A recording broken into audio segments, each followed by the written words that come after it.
Bienvenido a La Salud en tus manos, un programa que hacemos aquí en Popular Televisión y que también emiten nuestros amigos del grupo Cadena Media.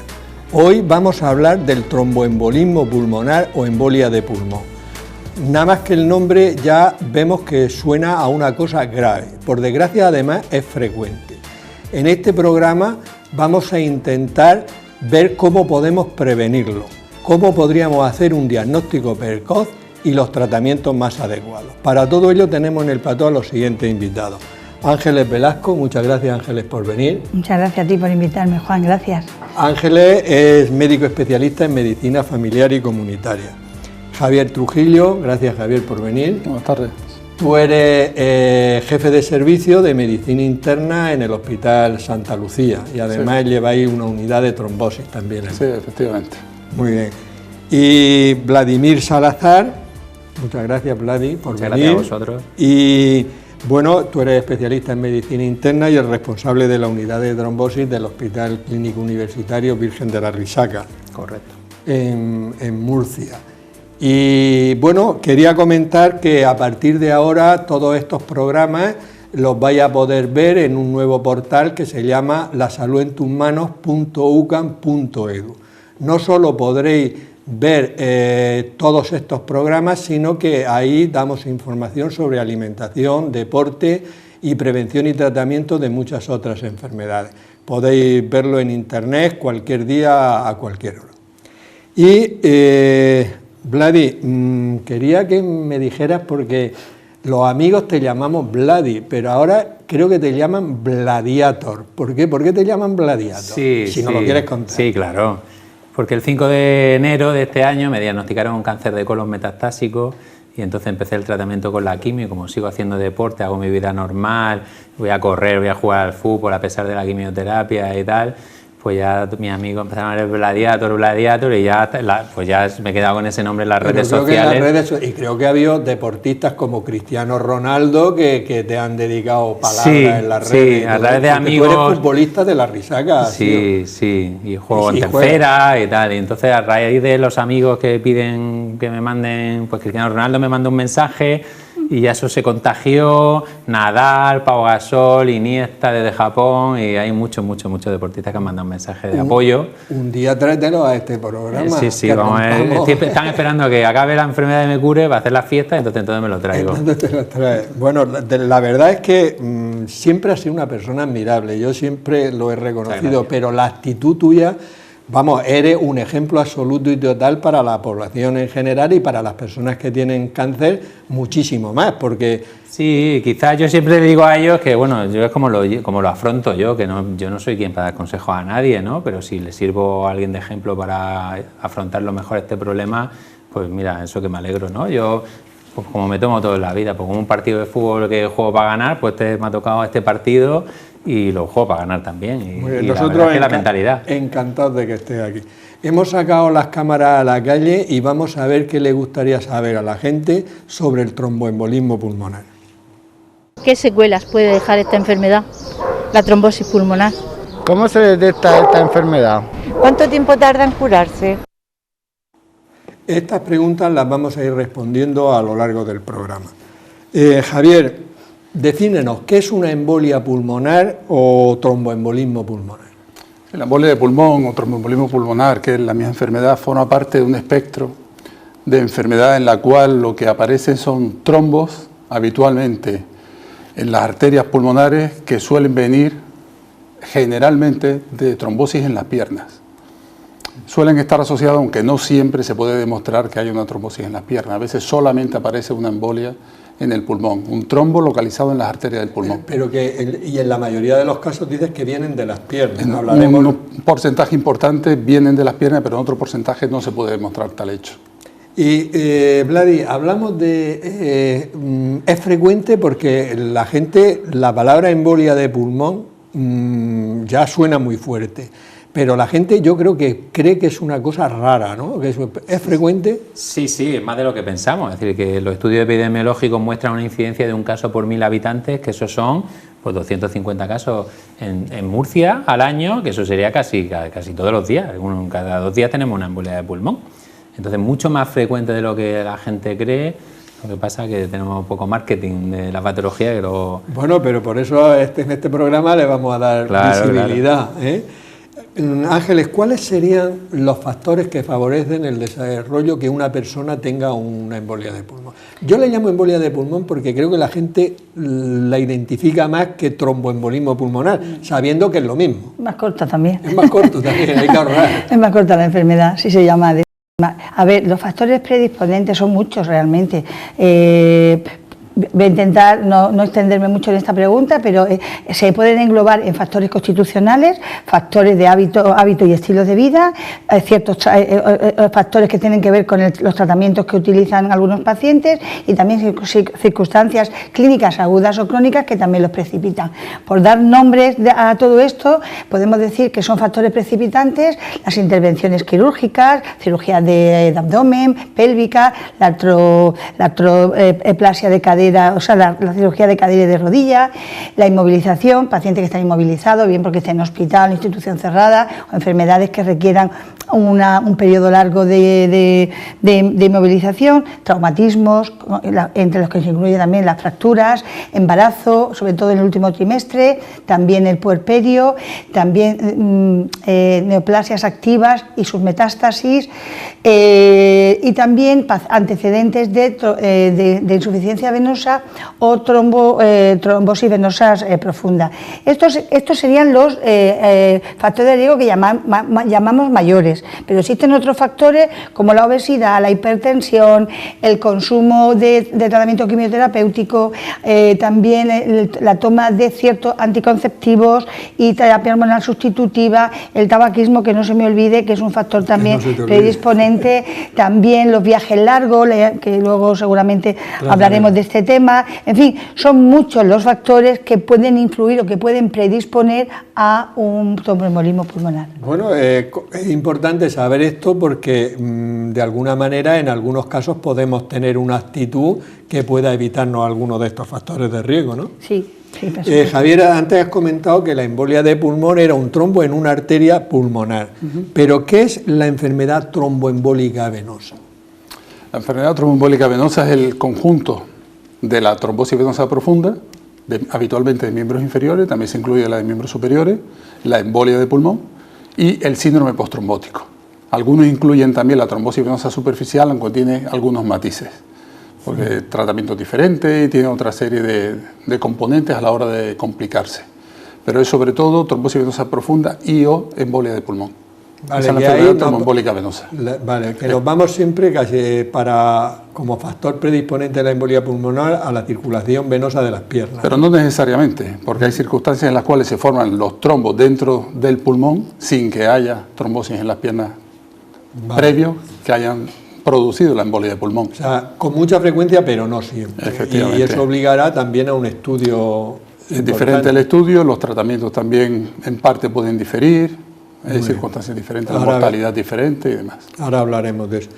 Yo he dicho, Vladi, que la embolia de pulmón suena a grave. ¿Siempre es grave o hay embolias de pulmón, digamos, leves o que tienen poca repercusión? Se suele estratificar según el riesgo, en bajo riesgo, alto riesgo o riesgo intermedio. Es verdad que la grave es que es muy grave, es decir, que no lo sabemos, pero se sabe en Europa por estudios epidemiológicos que hay más muertos por embolia de pulmón que por cáncer de mama, sida, accidentes de tráfico y cáncer de próstata juntos. Imagínate lo mediáticas que son esas enfermedades y esas situaciones como los accidentes de tráfico y lo poco mediática que es la embolia de pulmón, muriéndose más gente que las otras 4 juntos. Entonces, eso traducido en una muerte cada 38 segundos en el mundo occidental, es decir, que son muchas muertes. No, sí, desde luego. Pero es verdad que la mayoría de muertes son antes de llegar al hospital. No son las que ya vemos en el hospital, pues por suerte se le diagnostica, se le pone el tratamiento y ya la mortalidad baja muchísimo. Sin tratamiento se sabe que más o menos la mortalidad es hasta el 40% y con el tratamiento ya disminuye al 13 más o menos, al 13%. Entonces nos quedamos con la idea de que mueren muchísimas personas por embolia de pulmón y que hay que conocerla bien para intentar por lo menos los factores de riesgo disminuir. Claro, hay que prevenir. Hay que prevenir. Ángeles, tu especialidad como médico de medicina familiar y comunitaria está en tratar, pero mucho en prevenir. Y también en un diagnóstico precoz. Imagina que tú estás en la consulta y tienes un paciente delante. ¿Qué te contaría un paciente para que tú sospeches, cuidado, que este paciente puede tener una embolia de pulmón y tengo que derivarlo y con urgencia? Claro, tengo que tener en cuenta varios aspectos. Primero, los síntomas que me cuenta el paciente, ¿vale? Los síntomas que más se dan, porque es difícil llegar a un diagnóstico de presunción, porque la clínica también es florida, es variada y puede cursar desde muchos síntomas a no tener ninguno, a venir el paciente chocado y hemodinámicamente inestable, y es que no te da tiempo ni de preguntar qué le pasa, que esos son los graves que ha contado el doctor Vladimir. Pero un paciente que me viene que dice que tiene un dolor torácico, costal, punzante, un dolor que aumenta al respirar y que se le irradia muchas veces para el cuello, una disnea súbita que de pronto... Que le falte el aire. Sí, la disnea es la falta de aire, efectivamente, que de pronto no está justificada por ningún proceso vírico, respiratorio que lo justifique. El dolor, la disnea, a veces una hemoptisis o síncope, son 4 síntomas que habitualmente, no siempre, pero habitualmente uno de ellos siempre se presenta en el embolismo pulmonar. Pero es que también puede venir por una opresión torácica, por tos, por un dolor o calambres en las piernas. Es decir, que la clínica a veces hace pensar en varias etiologías causantes de que puedan, o sea, en varios diagnósticos. Lo que pasa es que, claro, yo veo un paciente que tiene que me cuenta esos síntomas de inicio brusco y miro los factores de riesgo que pueda tener. Eso ya me puede orientar a que puede tratarse de un tromboembolismo pulmonar. Claro, porque tú con la clínica y la anamnesis no es suficiente, pero hay escalas y tal, pero vamos, yo en la atención primaria, ante una sospecha de ese tipo, pues actúo inmediatamente con ese paciente. Tu papel es difícil en el sentido de que tienes que decidir, lo derivo al hospital si sospecho una embolia de pulmón o si sospecho una cosa más banal, puedo yo ponerle tratamiento, no es fácil de... ¿no? Claro, sí, efectivamente. Si yo sospecho que hay un tromboembolismo pulmonar, vamos, yo no me la juego, yo no me la juego y efectivamente yo lo mando a un hospital. Perfecto, ¿vale? muy bien. Queda claro que ante la duda, en este caso es mucho me prima mejor. la seguridad del paciente y actuar lo más rápido posible, porque puede convertir, es una enfermedad mortal y de una urgencia médica no sé y hospitalaria. Si el caso recientemente de que ponían un vídeo de una llamada de un chaval al 112, donde se ponía el médico del 112 y le preguntaba, ¿no?, por los síntomas, y entonces el chico se quejaba de disnea súbita, que dificultad para respirar. La conversación son varios minutos de conversación, y entonces pues parece que la persona que atiende el 112 en ese momento no lo piensa, no le da esa prioridad, y a los 10 o 15 minutos vuelve a llamar el padre que su hijo está ahí medio parado, y bueno, al final el chico entra en parada y fallece, y hay una denuncia tramitada actualmente con el 112, eso ocurrió en Madrid. Entonces el problema es que la embolia de pulmón tiene mucho que perder y poco que ganar cuando uno lo atiende en primaria, porque como te equivoques, pierdes mucho. Si acierta, pues lo normal, lo deriva al... Sí, por eso ha dicho Ángeles, que ante no la duda se tiene que derivar al hospital. Muy bien. Tenemos una sección que se llama Palabras de Médicos. Nuestro profesor de latín y griego, Juan Carlos Ferre, nos va a decir de dónde viene la palabra tromboembolismo. Muy buenas, hoy vamos a hablar de la palabra tromboembolismo, que está compuesta por trombo y por embolismo. A muchos nos suena la trombosis, palabra que ya vimos en un programa anterior y que dijimos que viene del griego trombos, coágulo, término que se aplicaba primitivamente a los grumos que se formaban al cuajar la leche en forma de requesón. Y también puede que nos suene la embolia, que viene del griego émbolos, que significa tapón.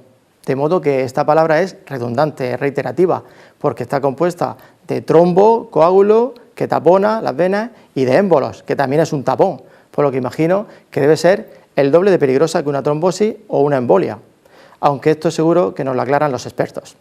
Palabras de médicos. Bueno, ya sabemos un poquito más sobre el origen de esta palabra. Creo, Vladi, que querías comentar algo. Sí, porque yo riño mucho a los residentes de que la palabra embolismo es un anglicismo, que viene de la traducción literal de los ingleses de embolims. Entonces, realmente, embolia existe en el diccionario de la Real Academia, pero embolizar como tal, como verbo, no existe y entonces embolismo tampoco. Entonces yo siempre le digo, le riño a los residentes que tienen que poner embolia de pulmón, que no pongan embolismo, que es embolia de pulmón, que es como si hay que decirlo bien. Aquí lo hemos dicho bien, muy bien, sin saber eso. Perfecto, perfecto.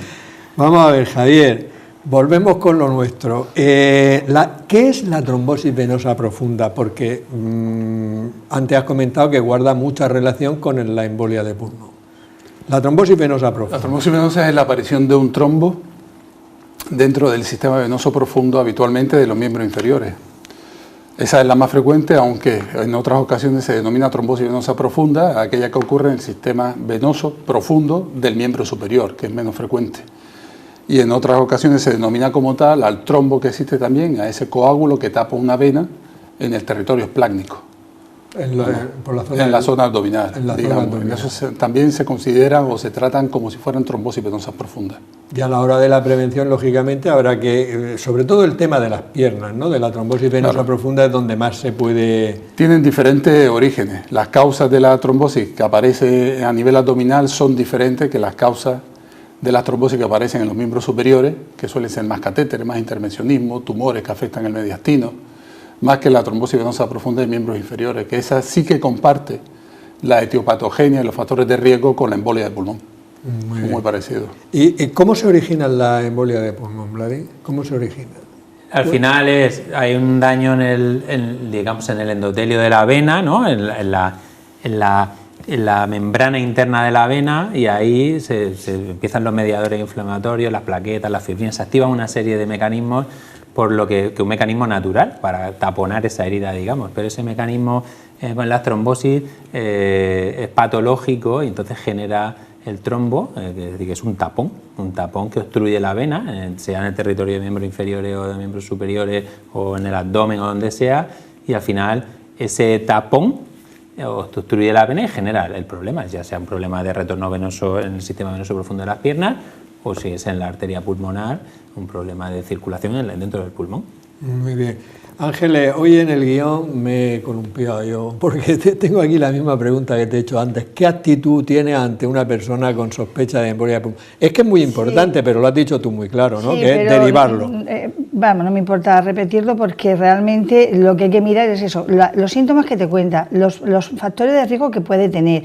Y como no tenemos en la atención primaria, por lo menos en el medio en el que yo trabajo, no tengo unas pruebas complementarias, un dímero D, del que seguramente se hablará a lo largo de la tarde, que son las pruebas PRINCES para poder confirmar o descartar un tromboembolismo pulmonar, pues yo lo mando al paciente al hospital para que le hagan ese dímero M, para que le hagan ese angiotac y las pruebas que consideren en el hospital realizarle para llegar a un diagnóstico o no de confirmación. Con lo cual, te decía antes, yo no empiezo con una radiografía a ver si veo un velamiento, no empiezo con un electro a ver si tiene alguna disfunción del ventrículo derecho, no, porque no me va a confirmar nada, ni siquiera por muy segura que, o sea, por mucha probabilidad alta que yo pueda tener, pues imagínate, porque tengo una recidiva o algo, quien me lo va a decir es en el hospital con el dímero D, con lo cual yo lo mando al hospital. Yo desde luego sí, vamos, todos no sé que lo los compañeros de primaria si están de acuerdo conmigo, seguro, pero yo desde luego no tengo un dímero D que hace falta para,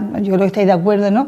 Para saber si estamos ante un posible tromboembolismo pulmonar, pues la puerta de urgencia. Ya.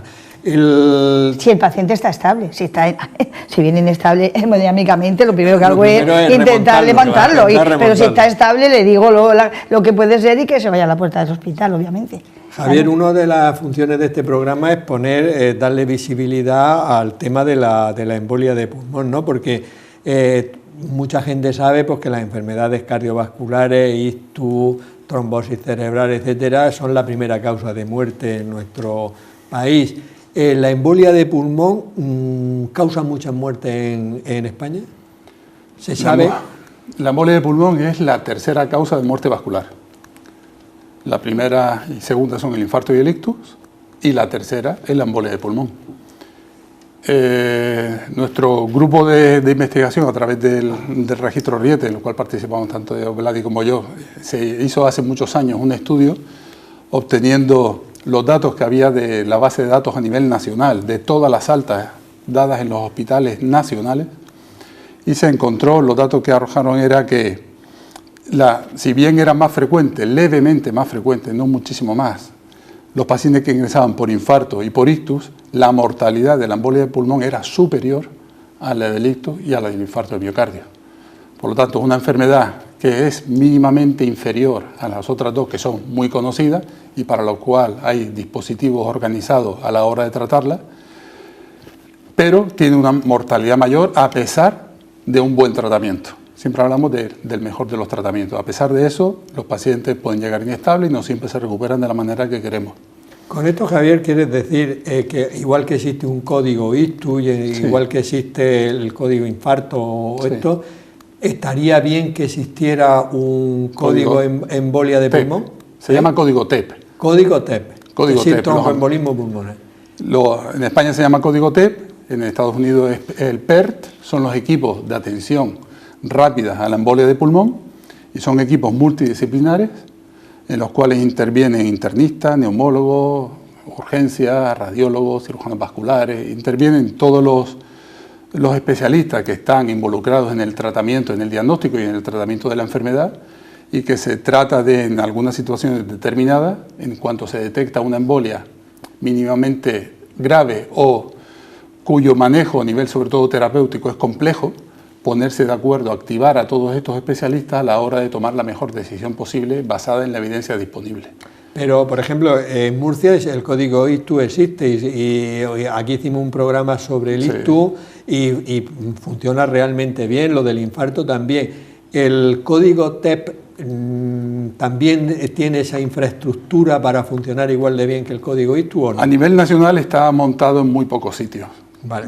Porque en un principio siempre se hace de manera altruista, todos los centros que lo tienen de manera altruista, no así ocurre con el código ictus ni con el infarto o el miocardio, el síndrome coronario agudo, el dolor torácico como se llama ahora, y en ese caso es mucho más novedoso, lleva pocos años, digamos, instaurado, sobre todo, como digo, en Estados Unidos, que es de donde nos viene. Hay muy pocos hospitales, como el Hospital Ramón y Cajal, que fue el primero, a través de un compañero común que es David Jiménez, el que lo montó en Madrid, y a día de hoy sigue siendo de la misma manera. Basta con que haya varios especialistas que se pongan de acuerdo y se activan en el momento en que se indica que existe una embolia de pulmón en el hospital, cuyo manejo puede ser o dificultoso o a la hora de tomar una decisión debe ser compartida entre varios para que todos conozcan el caso y se Pero que ahora mismo en Murcia no existe un código TEP, tromboembolismo pulmonar. Vale. Bueno, pues nada, como que lo pongan, ¿no? Sí. Sería interesante que lo pusieran, Sí, Vladi. Sí, yo esa conversación ya la tuve en la Risaca, quizá porque tenía todos esos especialistas en el mismo hospital, ¿no? Estaban los radiólogos intervencionistas, los cirujanos cardiovasculares, UCI y nosotros y los neumólogos con la idea de los profesionales, sobre todo la embolia de pulmón, una vez que se diagnostica parece que está todo hecho, pero hay casos complicadísimos y el manejo es muy difícil y que no lo resuelven la evidencia científica. Entonces necesita al final una decisión multidisciplinar, que todo el mundo se ponga de acuerdo para ver qué hacer, porque de ahí depende el resultado del paciente. Entonces, esa conversación se ha quedado en el aire porque ha llegado la pandemia y todo es COVID y estamos esperando que pase un poco la pandemia para poder retomar este tema. Bueno, os estáis comprometiendo un poco aquí, ¿eh? Cuando pase la pandemia haremos un ese y os preguntaré, ¿habéis hecho lo que es el código TEP? Vamos a ver, Ángeles, yo veo muy difícil el papel del médico de atención primaria porque entre los máximos 10 minutos que tenéis para ver a un paciente, tú has dicho, vale, yo sospecho una embolia de pulmón y si el paciente está estable, a urgencias del hospital. Pero tampoco puedes mandar a todo el que llega allí que le duele un poco el pecho o que tiene un poquito de fatiga, que le falta un poco el aire. ¿Cómo enfocas eso? El diagnóstico diferencial más frecuente ¿con qué puedes confundir tú la embolia de pulmón? Lo que nosotros llamamos diagnóstico diferencial, pero que sean cosas leves que tú te atreves a tratar. Pues es complicado también, con el poco tiempo que tenemos y teniendo en cuenta, si os acordáis, antes he comentado que la disnea, el dolor torácico, la hemoptisis, que quizás no es tan frecuente. Sangre, ¿no? Sí, la hemoptisis es escupir sangre, exactamente, o el síncope, que es la pérdida de conocimiento de un paciente. Obviamente, los dos últimos síntomas son más llamativos, ¿no? Pero un dolor torácico y una disnea, vamos a ver, cualquier infección respiratoria aguda o crónica puede cursar con disnea, véase el EPOC, véase el asma, un neumotórax puede cursar con disnea, una neumonía, una pericarditis puede cursar con un dolor torácico de tipo pleurítico, vamos a ver, un cáncer puede cursar con hemoptisis y no sé, o sea, pensar que es un cáncer o porque el paciente ya lo tiene y pensar que es un TADI, a lo mejor está haciendo un tromboembolismo pulmonar. Es decir, que hay la insuficiencia cardíaca, puede dar una CV reciente o un IAN, un infarto agudo de miocardio.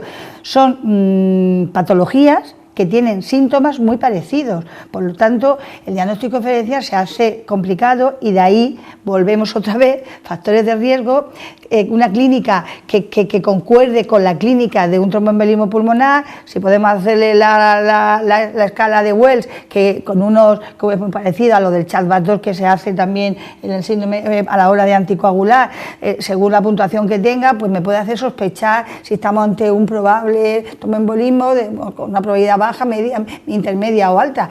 Pero nos la tenemos que jugar, nos la tenemos que jugar. Están vendidos. Nos la tenemos que jugar, sí. Porque si en su cabeza, en el listado que tiene en su cabeza de posibilidades diagnósticas del paciente, ya está la embolia de pulmón, ya solo tiene una opción, mandarla al hospital. Claro. Es que no tiene otra opción. Está vendido porque al final, el dolor torácico puede ser 1000 cosas, pero si en tu lista en ese momento va a aparecer la embolia de pulmón, ya tienes que mandarla al hospital. Pues, en cuanto que lo pienses. En cuanto que lo pienses. Entonces, todas las dificultades respiratorias, dolores torácicos, tienen que acabar en el hospital. ¿Cuánto dolor torácico hay de tipo muscular o de tipo ansioso? Personas que por estrés, por ansiedad, sienten realmente opresión torácica y, hombre, al paciente a veces lo conoces. También eso te ayuda un poquito, a verla venir si va por un sitio o por otro, pero podemos patinar. Claro. Lo que queda de manifiesto es que no es nada fácil la labor de... Pasa mucho que el paciente dice, pues yo fui a que me el médico y me dijo que era osteomuscular y me mandó antiinflamatorio y al final tiene una embolia de pulmón. Digo, es que es muy difícil, es que la embolia de pulmón es el gran camaleón, es el gran camaleón y entonces el de primaria puede dar muchos síntomas o ninguno. O de repente te hacen una prueba de imagen y aparece una embolia de pulmón y dices, pero si yo no tengo, ¿cómo tengo una embolia de pulmón si no tengo ningún síntoma? Entonces, el de primaria está vendidísimo. Madre mía. Sí, es verdad. En esta enfermedad. Habéis sido héroes en la pandemia y soy héroes todos los días.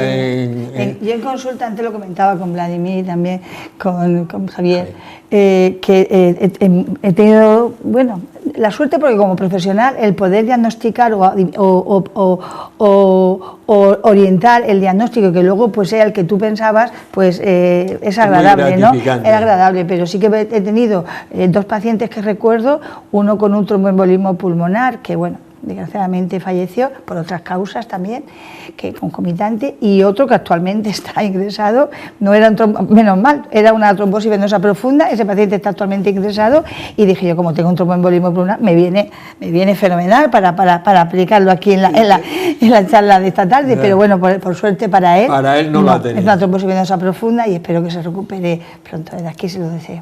Vamos a ver, Javier, hemos comentado algunos de los factores de riesgo que favorecen el desarrollo de una embolia pulmonar, ¿no? Vamos a profundizar un poquito en ello, sobre todo porque si hablamos de factores de riesgo, si hablamos del sedentarismo, pues la gente tiene que saber que es mejor andar. Explícanos un poco para que la gente pueda saber qué cosas podría hacer para intentar evitar este problema. Pues para intentar evitarlo lo que tiene que hacer es modificar los factores de riesgo. Uno de los factores de riesgo más importantes es la inmovilización. Pero para tener una embolia de pulmón tendríamos que tener una inmovilización que se considera prolongada. Habitualmente es haber estado inmovilizado al menos durante 3 días. Pero inmovilizado se supone generalmente secundario a una enfermedad aguda y durante 3 días al menos consecutivos. Con eso se considera que ya aumenta el riesgo suficiente para que se pueda tener una embolia de pulmón. Otro de los factores de riesgo son las intervenciones quirúrgicas. intervenciones quirúrgicas de abdomen, sobre todo de neoplasia, o intervenciones quirúrgicas tipo artroplastia o fractura de cadera y intervenciones de la rodilla. En esos casos también se dispara el riesgo de que padezcan embolia de pulmón. Y en esas situaciones lo que se hace es se disminuye el riesgo aumentando la movilización precoz del paciente, que el paciente empiece a deambular en cuanto se pueda, y con medicamentos que son habitualmente se utilizan, heparinas de bajo peso molecular, aunque se pueden utilizar otros, como los anticoagulantes directos y demás, o el fondaparinux, que lo que hacen es disminuir el riesgo de que el paciente tenga un trombo, una trombosis venosa o una embolia de pulmón. En vuestra experiencia, cuando se le manda la heparina de bajo peso molecular a pacientes intervenidos, ¿los pacientes son rigurosos a la hora de ponérsela o se la ponen menos de lo prescrito? Yo creo que son bastante cumplidores a la hora de poner, en el caso de las intervenciones y sobre todo las intervenciones traumatológicas, sí que suelen ser cumplidores. Se suelen completar el tiempo y debemos tener en cuenta que algunas de ellas son solamente durante 15 días, pero en caso de una fractura de cadera puede llevar hasta 45 días de profilaxis. Son 45 días pinchándose cada día. Que no está mal. En el caso de inmovilización es solamente durante el periodo agudo y ya depende del tipo de enfermedad y del factor de riesgo, digamos, el que sea más prolongado o menos prolongada esa profilaxis. Pero en general sí lo suelen cumplir. Las cirugías de cadera son un ejemplo claro de cómo la profilaxis funciona. Hace 25 años las embolias de pulmón venían todas de las cirugías de cadera, de las prótesis o fractura de cadera o fractura de rodilla. Bueno, a día de hoy eso está por el grupo Riete estudiado con las altas, solo proceden de intervenciones quirúrgicas el 25%, es decir, que hay una disminución increíble, es decir, que la profilaxis funciona. Ahora tenemos el problema que somos nosotros los no quirúrgicos, de donde proceden el otro 75% y no conseguimos encontrar el consenso para hacer un protocolo en condiciones que disminuya esa incidencia. Sí, yo me acuerdo, porque soy bastante mayor que tú, que esto en la Risaca yo lo he vivido. Vale. Es decir, un paciente en traumatología que le daban el alta, se levantaba de la cama y se caía muerto. Sí, sí. Eso era así. Un clásico, era un clásico de eso, y ahora no pasa eso, claro, prácticamente eso nunca. Entre que la aparición de las heparinas de bajo peso molecular, que son subcutáneas y que facilitan la profilaxis, y luego, pues en los primeros casos de que hubo demanda y los traumatólogos se pusieron las pilas, pues bueno, una disminución increíble.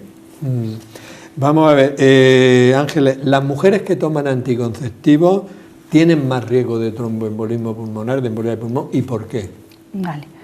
A ver, lo primero, y lo digo por si me están viendo mujeres que están viendo el programa y estén tomando anticonceptivos, quiero transmitir primero tranquilidad. Los anticonceptivos son fármacos seguros y con un riesgo bajo de tromboembolismo pulmonar. Entonces, si una mujer está tomando anticonceptivos y nunca le ha dado problema, después de este programa que no lo deje. Si tiene que hacerlo, que lo consulte primero con su médico, con su especialista. Dicho esto, efectivamente, los anticonceptivos, los combinados, antiguamente tenían mucha dosis de hormonal, y entonces eso, los estrógenos tienen un efecto procoagulante, favorece la aparición de trombosis y claro, es uno de los factores de riesgo que hemos comentado ya para el tromboembolismo pulmonar. Por tanto, las mujeres hoy en día esos tipos de anticonceptivos están modificados con menos dosis de fenilestradiol, son gestágenos de segunda generación los que estamos mandando y el riesgo es mínimo. Obviamente tiene más riesgo una mujer que toma anticonceptivo que la que no lo tiene, pero la mujer que no toma anticonceptivo también puede tener un tromboembolismo pulmonar.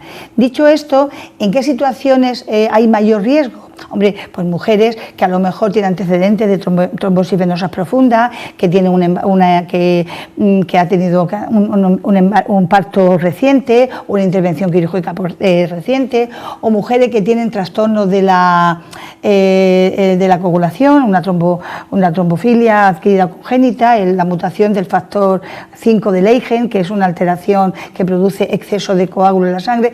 Esas mujeres obviamente tienen mayor riesgo de padecer un tromboembolismo pulmonar, pero bueno, por eso hay que leer primero el prospecto, también a veces preguntar a la hora hora de que el médico de familia, la médica de familia, a la hora de mandar un anticonceptivo, tiene que procurar con dosis bajas de estinilestradiol, entre 20 y 30 microgramos, con un gestágeno de segunda generación, y revisar un poquito que no haya factores de riesgo que puedan agravar o precipitar un evento trombótico como es la embolia pulmonar. Porque, Javier, el tabaco junto con el anticonceptivo oral sí que potencia mucho el riesgo, ¿o no? El anticonceptivo oral aumenta mínimamente el riesgo en general, y el tabaco también aumenta mínimamente el riesgo, pero juntos aumenta el riesgo hasta 20 veces. Hay estudios clásicos de hace más de 20 años del grupo de Ida Martinelli, en el cual publicaron que aumentaba un riesgo relativo de por lo menos 20. Pero es que el dato que acabas de dar es muy, muy importante, sí. Es decir, que el riesgo por los anticonceptivos orales que tenemos hasta ahora, que llevan muy poco etinilestradiol y tal, y es muy bajo, el fumar en ese caso es bajo, pero si metes tabaco y anticonceptivos, 20 veces más de riesgo. Hasta 20 veces, ellos describieron hasta 20 veces en el año 90 y algo, y eso se ha mantenido. Bien es cierto que en ese momento se utilizaba otro tipo de anticonceptivo, pero prácticamente el mensaje que tiene que llegar es que son factores de riesgo que en ese caso se multiplican, no se suman, y aumentan muchísimo riesgo. O sea que si una mujer toma anticonceptivos orales, no debería fumar nadie, efectivamente. Ni hombres ni mujeres, pero lo que está claro es que si toma anticonceptivos no debe de fumar bajo ningún concepto. Sobre todo a partir de los 35 años, donde el riesgo de coágulo es mayor y donde el riesgo de hacer trombo es mucho mayor. De todas formas, yo creo que el tabaco por sí, yo siempre digo que el tabaco es un mal, que daña el organismo y que hay que intentar no fumar por ninguno de los, porque por donde lo mire, sí, hace daño, produce, perdona Juan, daño a nivel de la pared del vaso, produce una lesión del endotelio, y eso precipita la aparición de trombos. Mujeres ya tienen antecedentes familiares personas de trombosis, una bomba de relojería. Ninguna mujer que tenga un antecedente familiar o personal de trombosis debería tomar anticonceptivo. Ninguna. Vale. Esa es la pregunta clave que hay que hacerle a toda mujer que vaya a tomar anticonceptivo. ¿Tiene antecedentes personales familiares de trombosis, sí o no? Entonces, en función de la respuesta, tomamos una decisión u otra. Y si no, no tienen que tomar. En ese caso, además, quería hacer una puntualización, y es por el tema del diagnóstico. Y es que en el diagnóstico hay algo que habitualmente se olvida, y es que la embolia de pulmón, algunas veces, sobre todo en mujeres jóvenes, suele aparecer en forma de crisis de ansiedad, o mal diagnosticada crisis de ansiedad. Y son mujeres entre 20 y 30 años que tienen una taquipnea, respiran más rápido de lo normal porque se siente que no les llega el aire, que les tienen falta de aire. Una pregunta clave sería preguntarles si fuman y sobre todo si toman anticonceptivos. Porque si toman anticonceptivos, tu precisión a la hora de hacer el diagnóstico puede aumentar, porque tienes que tener una altísima sospecha de que lo que está teniendo es una embolia de pulmón más que una propia crisis de ansiedad. Habría que hacer otra serie de pruebas, pero en ese caso sí que nos viene bien hacer esa pregunta que habitualmente no se suele hacer. Vale. No, bueno, pues... Y que luego, hay casos también recientes en nuestra región, de la típica chica que toma anticonceptivos, que va al centro de salud, se le cataloga de ansiedad y luego tiene una embolia de pulmón y fallece. Es decir, que eso es una realidad de nuestra región. Claro, debe ser eso también, ¿no? De gente joven, entonces, como casos, pero se dan. En los pocos casos son casos desgraciadísimos, son tragedias. Claro, es una tragedia total y absoluta. Sí. Entonces es muy importante lo que ha hecho Javier, es que con ese antecedente, pues vale que puede ser un diagnóstico de ansiedad, pero hay que activar otras herramientas para estar seguros. Muy bien, y Vladi, esta pregunta es obligatoria total, en los tiempos que estamos, ¿qué relación hay entre el COVID y la embolia de pulmón, si es que hay alguna? Pues mira, el COVID nos ha dado el momento de gloria de la trombosis, igual que en su momento del síndrome de la clase turista, que luego hablaremos. Y es que la trombosis y la embolia de pulmón eran los grandes olvidados hasta que ha salido ahora a la luz pues la relación con el COVID. Parece que este tipo de virus activa unos mediadores inflamatorios e inmunológicos en el endotelio, es decir, en las células del revestimiento de las arterias del pulmón, y que por mecanismos muy parecidos pues también favorecen la trombosis, y es verdad, y eso se ha visto que aumenta la incidencia de trombosis. Por eso uno de los tratamientos que se está probando y ensayando es si hay que ponerle heparina y cuántas dosis de heparina hay que ponerle a estos pacientes, cuando tienen la infección por COVID confirmada. Y entonces en esa disyuntiva estamos ya desde que empezó la pandemia, no nos ponemos todavía muy de acuerdo en cuál es la mejor dosis de heparina para prevenir que no tengan una embolia de pulmón, aparte de la infección por el COVID. O sea, es un tema de actualidad total. Está más candente actualidad. Y todavía no aclarado del todo. No aclarado. Esperemos que en un futuro podamos dar más información al respecto. Muy bien. Vamos a ver, Javier, ¿cómo se hace el diagnóstico del tromboembolismo pulmonar? ¿Qué pruebas es necesario hacer? Llega un paciente al hospital, Ángeles ha visto un paciente, lo ha sospechado y llega al hospital. Ella ya ha hablado del dímero D, ¿no? Sí, el diagnóstico primero pasa por la sospecha. Como se ha comentado antes, primero hay que pensar en él. Si no lo piensas, es imposible que lo puedas diagnosticar, salvo que sea una embolia de pulmón incidental que te la encuentra cuando haces una prueba. Eso quiere decir que el paciente no tenía síntomas. En el caso que el paciente tenga síntomas compatibles, habitualmente lo que se suele hacer es utilizar alguna de las escalas que valen para valorar la probabilidad de que el paciente tenga una embolia de pulmón, y si tiene una probabilidad intermedia o alta con esas escalas, habitualmente y generalmente, incluso sin pasar las escalas, se hace una determinación de dímero D. El dímero D es un fragmento de la fibrina que se ha formado, que se está lisando en el cuerpo, que se está rompiendo en el cuerpo, porque hay que pensar que en el momento que se produce una embolia de pulmón, en el mismo momento que se está produciendo ese coágulo, se está rompiendo. El cuerpo reacciona rompiéndolo. Vale. Entonces se liberan pequeños fragmentos, se forman dímeros que somos capaces de medirlos en el laboratorio, que se denominan dímeros D. Cuando ese dímero está elevado, aumenta la probabilidad de que el paciente tenga una embolia de pulmón. Lo que es cierto, la mayor utilidad de esa determinación de dímero D es sobre todo cuando es negativa. Porque si un paciente viene con síntomas que pueden ser compatibles con una embolia de pulmón y tiene un dímero D negativo, prácticamente es imposible que tenga una embolia de pulmón. Vale. Por lo tanto, se hace un dímero D y si sale mínimamente positivo, ya estamos obligados a hacer una prueba, digamos, es una prueba de cribaje, una prueba de filtrado. Y si sale positiva, estamos obligados a hacer una prueba de confirmación. La prueba de confirmación hoy día en el hospital es el angioTAC. Es un TAC de tórax, una tomografía computerizada de tórax con contraste venoso para que llegue a la arteria del pulmón. Y ahí vemos los defectos. Ahí sí se ve perfecto, ¿no? Ahí se debería ver, en la inmensa mayoría se ve. No siempre se puede hacer un angioTAC, con eso es la prueba hoy patrón oro para poder hacer el diagnóstico. Antiguamente se hacían arteriografías, muchísimo más invasivas, muchísimo más caras, se radiaba más al paciente, estamos hablando de hace más de 30 años, era la prueba de diagnóstico, hoy prácticamente no se utiliza. Y otra de las posibilidades es hacer otra prueba que se denomina una gammagrafía. Esa generalmente no siempre se puede hacer de urgencia, tiene más limitaciones, da menos probabilidad de que el paciente que tenga una embolia de pulmón salga positiva. Hoy día el cribaje es sospecha clínica, pasar o no la escala y sobre todo hacer un dímero D, y si no es negativo, o sea, si es positivo, hacer un angioTAC. Un angioTAC. Se me ocurre pensar, Ángeles, que no sé si el dímero D será muy difícil de hacer en el laboratorio, pero si en el centro de salud se pudieran hacer dímeros D, sería un paso grandísimo en el diagnóstico de eso te haría... Es importante valor predictivo negativo, claro, si es negativo ya sé que sea un dolor torácico o otra cosa, pero ya no tengo que correr tanto. Pues no sería mala idea, ¿no? Creo que en Murcia de luego no se hace, pero cuando revisa la literatura,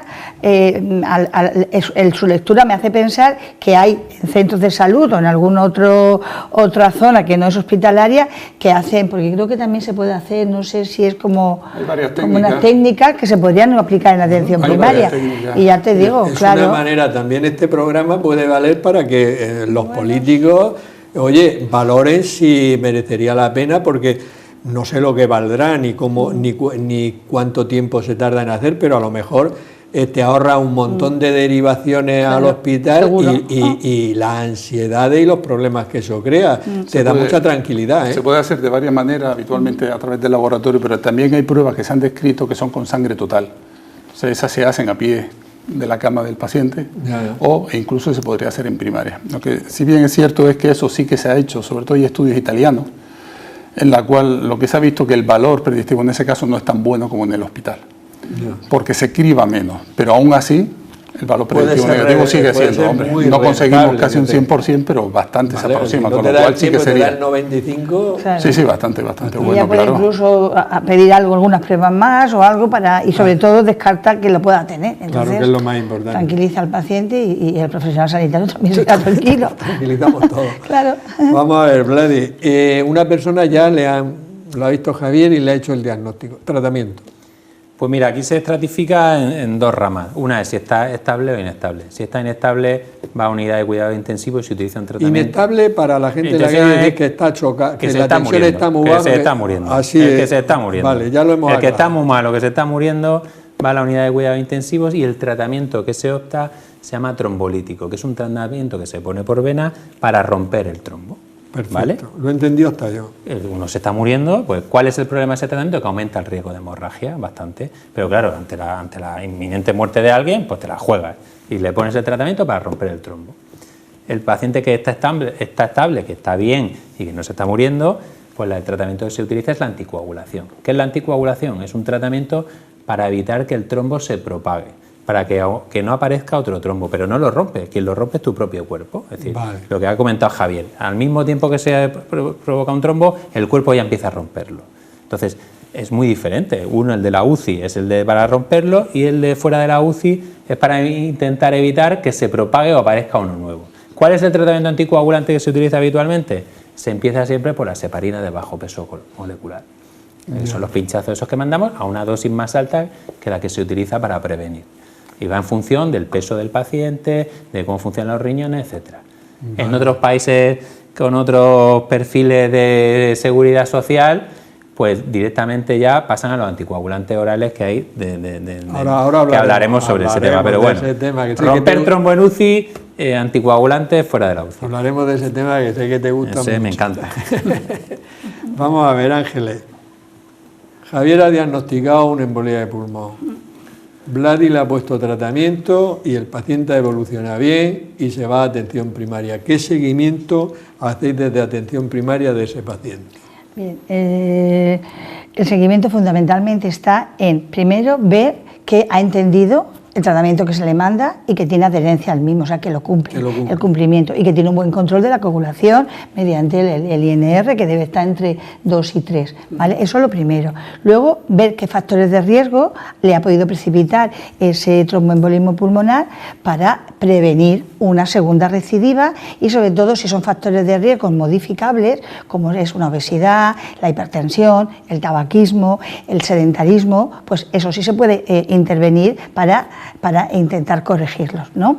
Eso por otro lado. Luego también otra intervención que hacemos en la atención primaria con estos pacientes es, desde luego, explicarle que el tratamiento tiene efectos secundarios y que tienen interacciones con otros fármacos, de forma que ante la toma de cualquier fármaco, pues consulte con su médico y para ver si lo puede tomar o no. También hablarles de en qué situaciones, o sea, los síntomas, que esté un poquito alerta, qué síntomas pueden ser de alarma para que pueda indicarnos que estamos ante un segundo tromboembolismo pulmonar o trombosis venosa profunda. Y finalmente, un poco también, bueno, a los pacientes se les cita, pues hombre, para explorarlo, para pedirle, pues, hacer un electro, una radiografía muchas veces, para ver que clínicamente estén bien y sobre todo que estar muy encima por si hay alguna circunstancia agravante que implique que haya que mandarlo al especialista de nuevo a la puerta del hospital. Fundamentalmente es eso: tratamiento, factores de riesgo, adherencia, y que el problema lo tiene él y que sepa cuáles son los síntomas de alarma que le pueden hacer, ojo, que a lo mejor esto es una recidiva o es que me estoy agravando por lo que sea, que hay que buscar. ¿Y cuánto tiempo, Javier, se mantiene el tratamiento en una persona que haya tenido una embolia de pulmón? El tratamiento anticoagulante. El tratamiento anticoagulante va a depender sorprendentemente, de los factores de riesgo que han precipitado esa embolia de pulmón. Hemos dicho que en un principio hay unos factores de riesgo que desencadenan la embolia de pulmón, pero a veces, hasta el 50% de los casos, no se encuentra ningún factor de riesgo de la embolia de pulmón. Si es un factor de riesgo que es transitorio, como la inmovilización, la cirugía, en ese caso el tratamiento son 3 meses. Lo que está establecido es que sean 3 meses. Cuando no se encuentra ninguna causa, El tratamiento son mínimos habitualmente 6 meses, se puede prolongar hasta 1 año y a veces es de por vida. Hoy día se considera que hay unas circunstancias en las cuales los pacientes que han tenido una embolia de pulmón que se denomina idiopática, o sea, sin causa que lo haya provocado, tienen un mayor riesgo de tener una nueva embolia de pulmón si les quitamos el tratamiento. Existen una serie de escalas que habitualmente en la consulta solemos pasar para saber si el paciente tiene mayor probabilidad de recidiva si le quitamos la anticoagulación o no, y que nos pueden orientar, no son demasiado buenas, pero nos orientan ciertamente a ver si podemos quitar o no la anticoagulación a esos pacientes. Y luego está el grupo de las trombosis de los pacientes que tienen cáncer. El 20% de las embolias de pulmón van asociadas a cáncer activo. Además, por otro lado, el 20% de los pacientes con cáncer activo llegan a tener una embolia de pulmón o una trombosis durante su vida. Esos pacientes que tienen una embolia de pulmón asociada al cáncer, el tratamiento mínimo son 6 meses.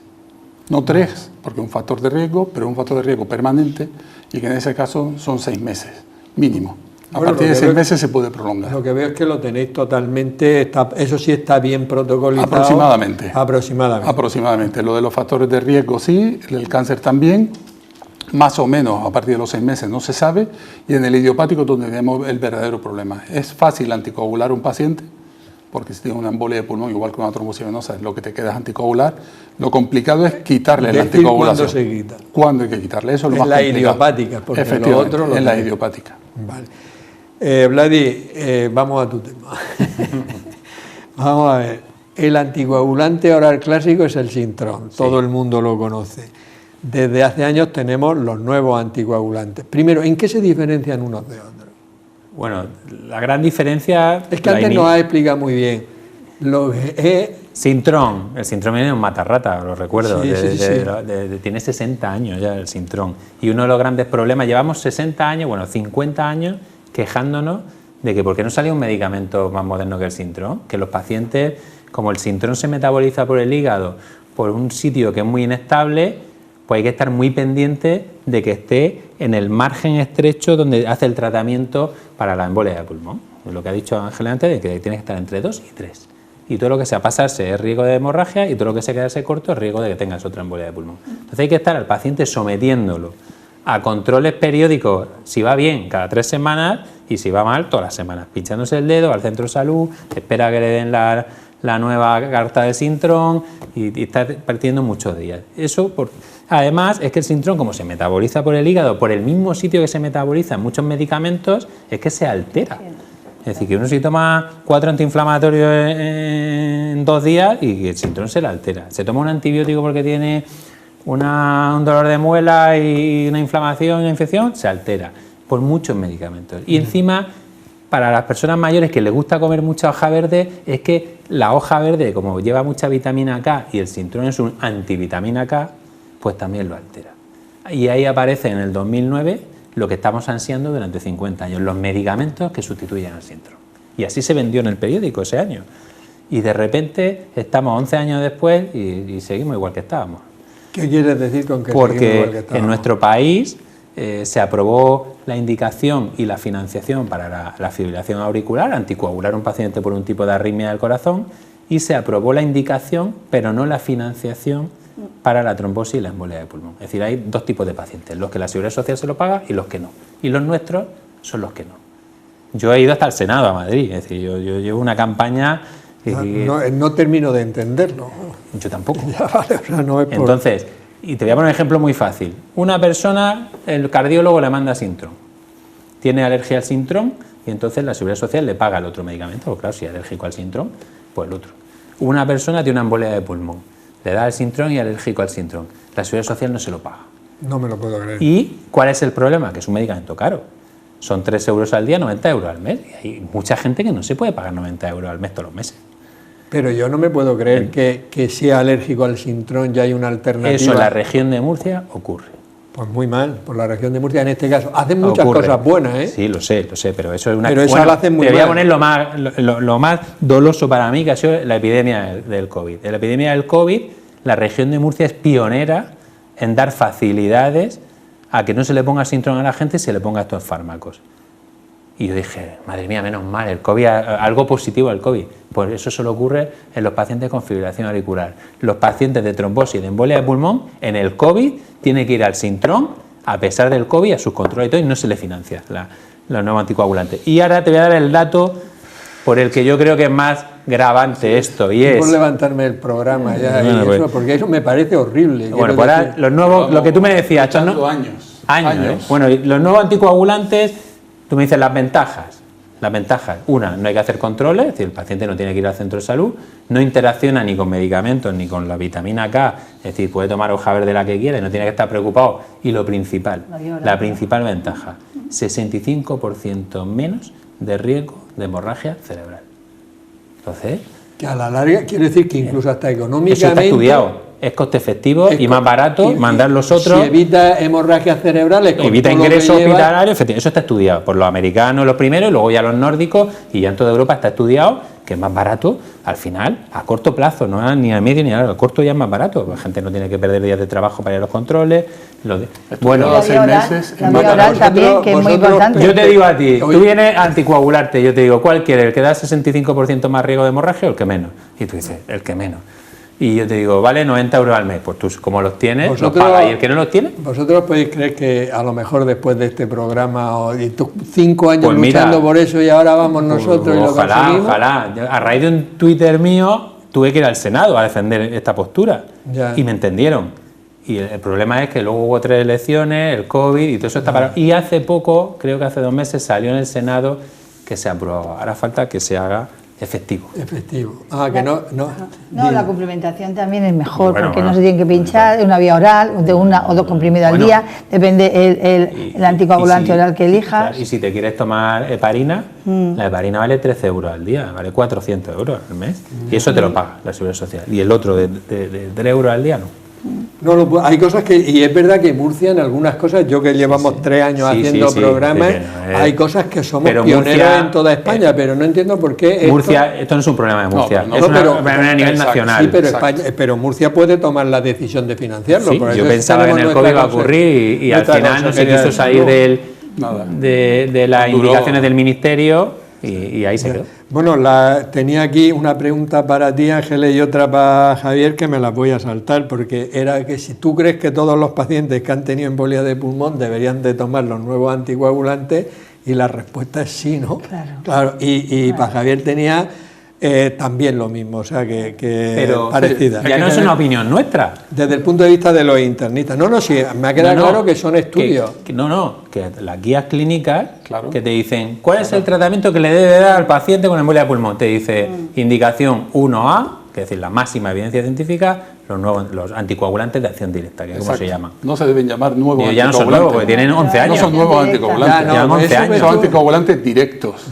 Vale. Anticoagulantes orales directos. Lo que dicen las guías clínicas, que no lo decimos nosotros, es decir, que lo que dicen las guías clínicas. Somos el único país europeo que no tiene financiada en la enfermedad tromboembólica venosa, ni en la embolia de pulmón ni la trombosis venosa profunda. Yo creo que en poco tiempo lo vaya a conseguir. Vamos a ver. Vladi, cuéntanos, ahora se viaja poco en avión por el tema del COVID, pero el síndrome de la clase turista, ¿qué es? ¿Es frecuente? Mira, el síndrome de la clase turista es nuestro primer momento de gloria de la trombosis fue a finales del siglo XX, en los años 90, cuando eran personas que hacían después de un vuelo transoceánico entre Estados Unidos y Europa y caían fulminados por una embolia de pulmón.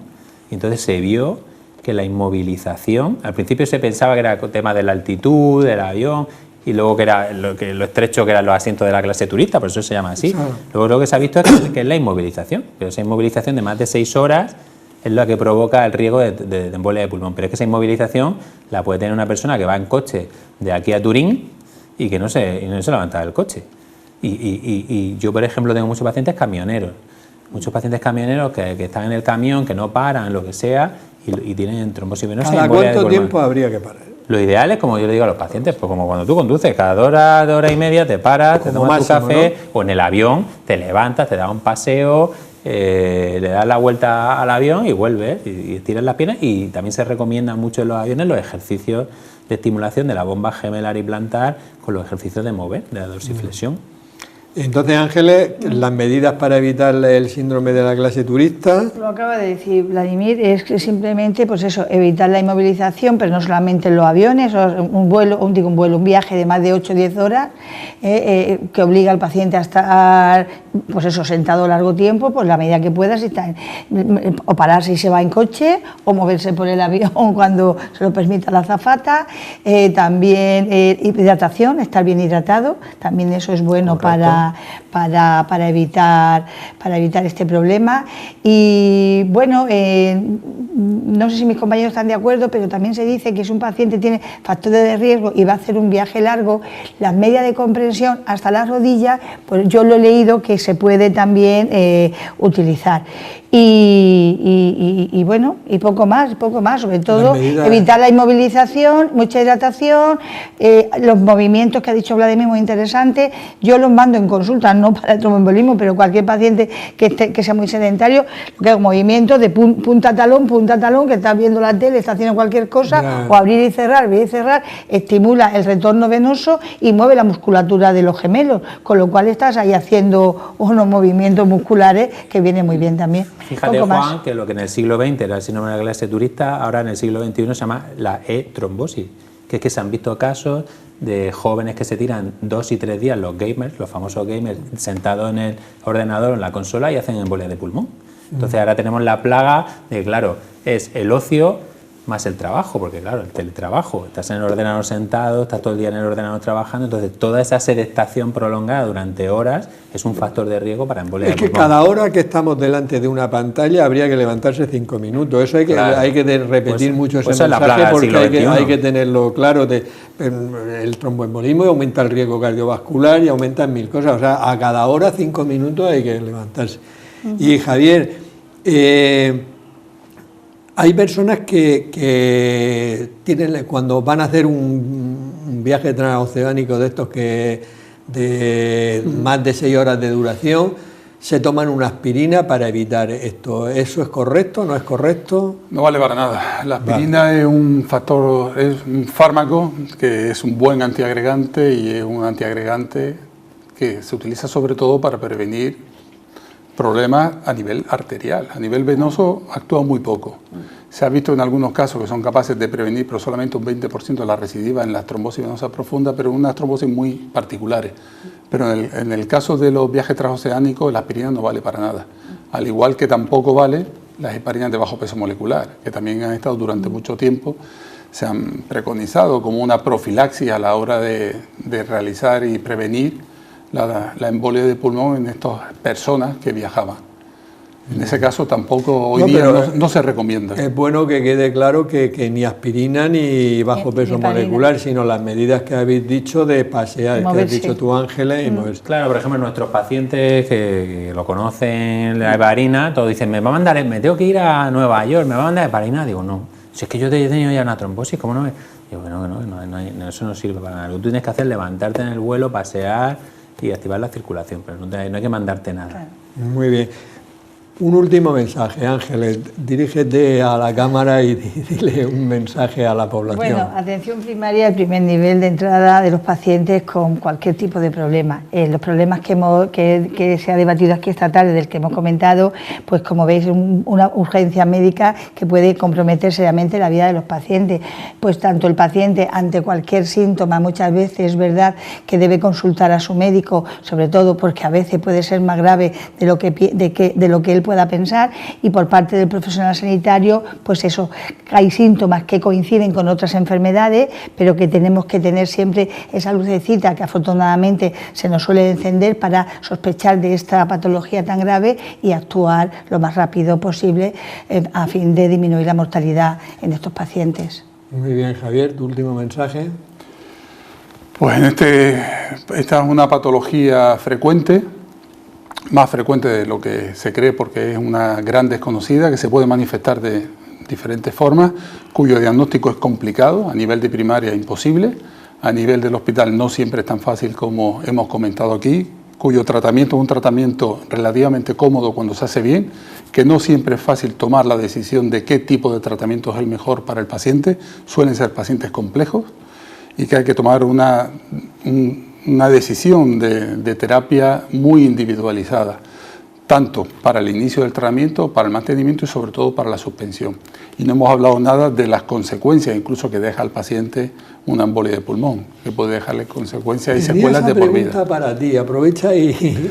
Comentar que a veces, bueno, la secuela peor que pueden tener estos pacientes es la muerte, más de uno cada 10 puede llegar a morir, y hay casos en los cuales los pacientes quedan con cierta limitación a la hora de tener una vida normal porque se les dificulta bastante el hacer cualquier tipo de ejercicio. Porque le falta aire. Efectivamente, los pacientes tienen disnea con el mínimo movimiento, a veces incluso en reposo, lo cual es bastante raro. Los tratamientos que tenemos son muy eficaces, son tratamientos muy buenos y son capaces de reducir al mínimo posible todas esas consecuencias. Hay algunos casos que los pacientes tienen esa falta de aire al cabo del tiempo porque desarrollan una hipertensión pulmonar o algunos casos, como se denomina el síndrome post-embolia de pulmón. Dolor torácico, sensación de disnea al cabo del tiempo de la embolia de pulmón. Pero dices que tenéis tratamientos bastante Los tratamientos anticoagulantes para eso. Son muy buenos. Los tratamientos anticoagulantes de la embolia de pulmón son tratamientos muy buenos. El tratamiento anticoagulante es eficaz en más del 95% de los casos. Por lo tanto, gracias a que tenemos esos buenos anticoagulantes y cada vez mejores con los anticoagulantes directos, somos capaces de tratar de una manera más adecuada y a veces con un perfil muy individualizado al paciente, de manera que podemos disminuir al máximo todas esas consecuencias fatales en algunos casos y algunas veces consecuencias graves. Muy bien. Y Vladi, tu último mensaje. Bueno, yo solo tengo que añadir a lo que ha dicho Javier, que ha sido muy completo su finalización, es que los pacientes deben luchar por el mejor tratamiento, que a día de hoy son los anticoagulantes de acción directa. Hay 4 en el mercado, los 4 son más eficaces, igual de eficaces pero más seguros y más cómodos que los anticoagulantes de antivitaminas calcintrón de toda la vida. Los médicos llevamos 11 años luchando y a día de hoy no hemos sido capaces de conseguir que lo financien para nuestros pacientes con embolia de pulmón y trombosis, y yo creo que desde aquí son los pacientes los que se tienen que movilizar. La Asociación de Pacientes Anticoagulados, que yo personalmente he hablado con ellos, que en Murcia no hay en la Comunidad Valenciana, pero en la región de Murcia no hay, para que se movilicen, que son ellos los que deben conseguir eso. Es decir, porque al final a mí me da la impresión de que los políticos están esperando a que venza la patente y que ya haya genérico y así se ahorran el dinero. Eso, yo creo que eso es lo que va a dar pie a esta situación, pero que son los pacientes los que tienen que pelear por su mejor tratamiento. Bueno, pues yo creo que en este programa hemos puesto de manifiesto una enfermedad que mucha gente cree que es poco frecuente, para que la gente vea realmente la frecuencia que tiene, y no nos vamos a quedar cortos. Desde aquí le vamos a pedir a los políticos 2 cosas: que en atención primaria puedan hacer el dímero D, y segundo, que los anticoagulantes de acción directa, vamos, que los pongan ya. Por lo menos en la misma situación que la fibrilación auricular. Es decir, ya cuando sea necesario. Claro. Lo último que quería decir es que a partir de ahora podéis ver este programa en el nuevo portal de salud que hemos inaugurado recientemente, que se llama lasaludenttusmanos.ucam.edu, y que no solo encontraréis estos programas, sino que encontraréis también información científica, pero asequible a las personas en general, sobre alimentación, ejercicio y prevención y tratamiento de muchas enfermedades. Por lo demás, despedirnos hasta la próxima semana en un nuevo programa de La Salud en tus manos. Que seáis muy felices.